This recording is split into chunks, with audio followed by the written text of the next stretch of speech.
So what did she right? కొత్తగా ఏదైనా రాసుంటుంది అనుకుంటున్నారా? అనుకోకుండా వచ్చింది, అర్హత లేకుంటే అస్సలు దక్కదు. తనతో చెప్పు. ప్లీజ్ వదిలేయండి. నేనెందుకు వదలాలి? నాకు పూర్తి హక్కు ఉంది. నేను వారసుని. అది ఇప్పుడు చెప్పుకొని ఏ ప్రయోజనం లేదు. మిస్సెస్ లాసన్ అప్పుడే వీలునామా రాసేశారు. అది సితార్కు మాత్రమే తెలుసు. నా గురించి తెలియని తను అర్థం చేసుకోలేదు. కొంచెం తెలిసిన నువ్వు అర్థం చేసుకోలేదు. మిమ్మల్ని అర్థం చేసుకోవాల్సిన అవసరం నాకు లేదు. I have to fulfil her last wishes and that I will do.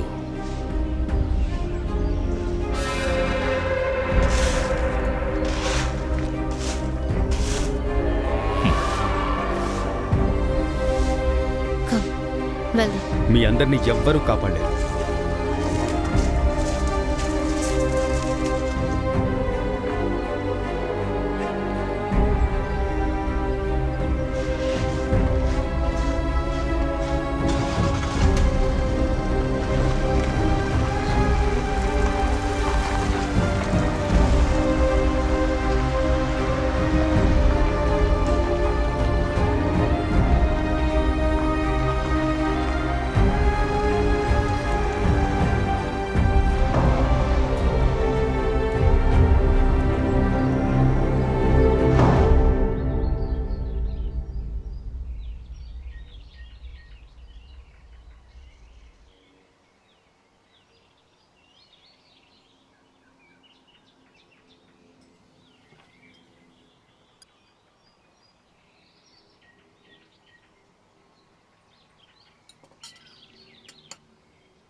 అందరికీ నమస్కారం.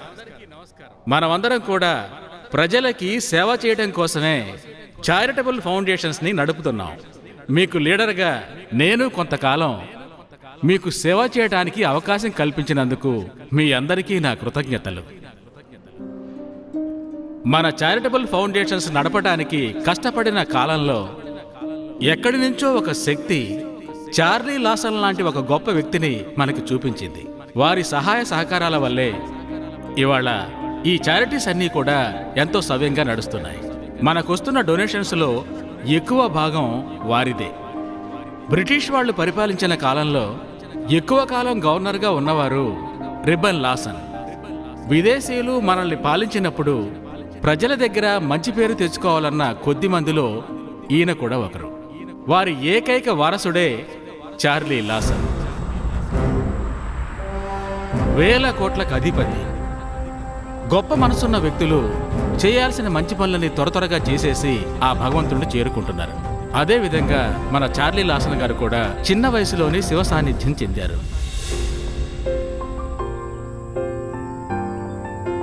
వారు పోయిన తర్వాత మనకొచ్చే డొనేషన్స్ అన్నీ ఆగిపోయాయి. ఆయన మన దేశానికి చెందిన అభినయ అనే తెలుగమ్మాయిని ప్రేమించి పెండ్లి చేసుకున్నారు. వాళ్ళకి వారసులే లేరు.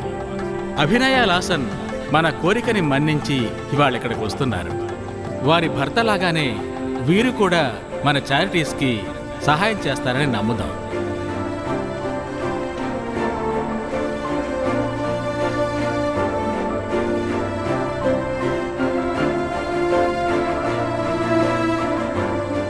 చార్ల్స్ ఎప్పుడు ప్రయాణాలు చేస్తూనే ఉంటారు. నాకు అది నచ్చేది కాదు. అందరి భార్యలాగే నేను ఆయన్ని ఇబ్బంది పెట్టేదాన్ని. ఆయన చాలా మంచివారు. నవ్వుతూనే సమాధానం చెప్పేవారు. ఆయన ఆ ట్రావెల్ వెనుక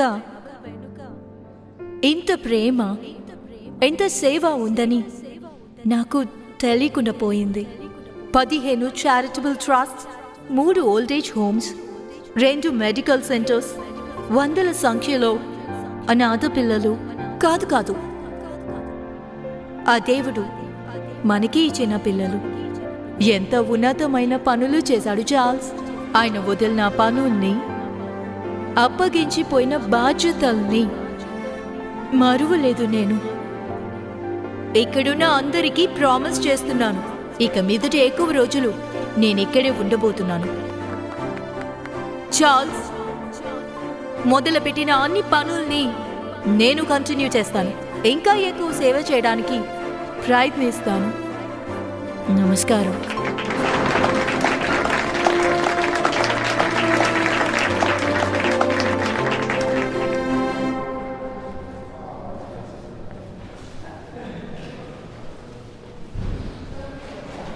హలో మేడం. హలో. రండి మేడం, రండి మేడం, ప్లీజ్ కమ్. మేడం, ఇక్కడున్న పెయింటింగ్స్ అన్నీ కూడా డెఫ్ అండ్ డమ్ పిల్లలు వేసినవే. అది మాత్రమే కాదు, వాళ్ళందరూ మన ట్రస్ట్లో ఉన్న పిల్లలే మేడం. ఓకే. ఈ పెయింటింగ్స్ని కొనేవాళ్ళు ఇచ్చే డబ్బులో 70% ఆ పిల్లలకే చెందుతుంది మేడం. చాలా మంచి పని చేస్తున్నారు. అది Thank you, మాత్రమే madam. కాదమ్మా, మన అసోసియేషన్ ద్వారా ఇలాంటి ఎగ్జిబిషన్స్ అప్పుడప్పుడు జరిపిస్తాం. వాటిని ఆర్గనైజ్ చేసేది ఇతనే. Yes madam. Very nice. Thank you madam, please.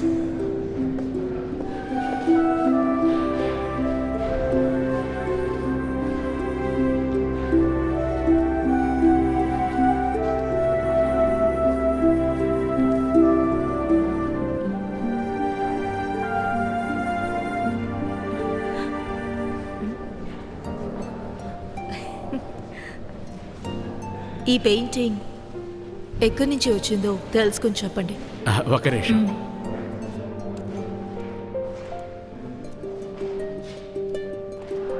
ఈ పెయింటింగ్ ఎక్కడి నుంచి వచ్చింది, సార్? ఎవరు వేశారో తెలుసుకోవాలని ఆశపడుతున్నారు. మన దగ్గర అందరి డీటెయిల్స్ ఉన్నాయి సార్, చూసి ఈ చెప్తాను. పెయింటింగ్ వేసిన చైల్డ్ ని నేను చూడాలి. ఓకే మేడం, అందరి డీటెయిల్స్ ఇందులో ఉన్నాయి మేడం, నేను ఏర్పాటు చేస్తాను.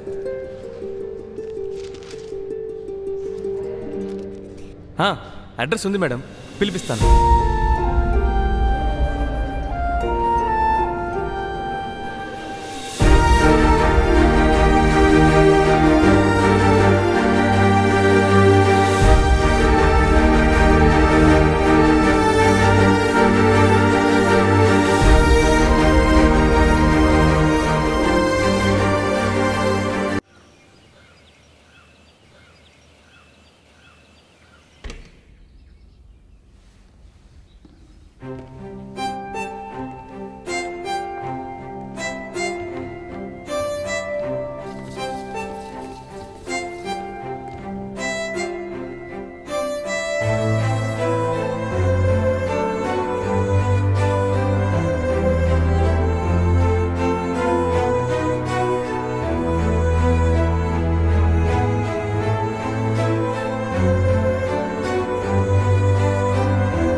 మీ అభి ఆంటీ నువ్వు చలికి తట్టుకోలేవని ఎప్పుడూ నీకో ఎక్స్ట్రా బ్లాంకెట్ ఇవ్వమని చెప్తూ ఉండేది.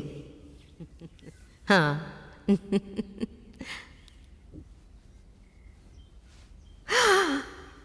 ఇక్కడి దాకా వాసన వస్తుందా? మిరియాల రసం, యువర్ ఫేవరెట్. నువ్విక్కడికి రావడం నాకు చాలా సంతోషం.